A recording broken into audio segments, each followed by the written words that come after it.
నేను సర్జరీ చేసిన పేషెంట్ కానీ పేషెంట్ అటెండర్స్ కానీ డిశ్చార్జ్ అప్పుడు అడిగే క్వశ్చన్ ఏంటంటే, సార్ చీము పట్టకుండా ఉండాలంటే పథ్యం ఏమైనా ఉండాలా, ఈ పలానా ఫుడ్స్ ఏమైనా అవాయిడ్ చేయాలా అని అడుగుతారు. అవేంటో తెలుసుకుందాం. చాలామందికి ఉన్న అపోహ ఏంటంటే సర్జరీ తర్వాత గాయం మానడానికి, కుట్లు మానడానికి పప్పు అవాయిడ్ చేయాలా, స్పెషల్గా కందిపప్పు, ఆలు ఇవేమన్నా అవాయిడ్ చేయాలా అని అడుగుతారు. అవన్నీ కూడా హాయిగా తినొచ్చు, వాటి వల్ల అయితే చీము పట్టదు.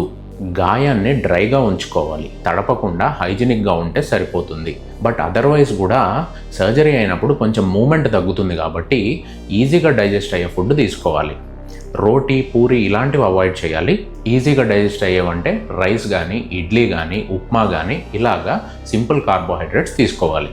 ప్రోటీన్ ఫుడ్ అవాయిడ్ చేయడం బెటర్ ఇనిషియల్గా 2-3 డేస్. బట్ మూమెంట్ అంతా బాగుంది, తిరగలుగుతున్నారు, డైజెషన్ బాగవుతుంది, ఆకలి అవుతుందంటే అవి కూడా తినొచ్చు, తప్పేం లేదు. ఇంకొంతమంది పేషెంట్స్, సార్ బోన్ హీల్ అవ్వాలంటే మటన్ సూపు, బోన్ సూపు, చికెన్ ఇవన్నీ పెట్టచ్చా అని అడుగుతారు.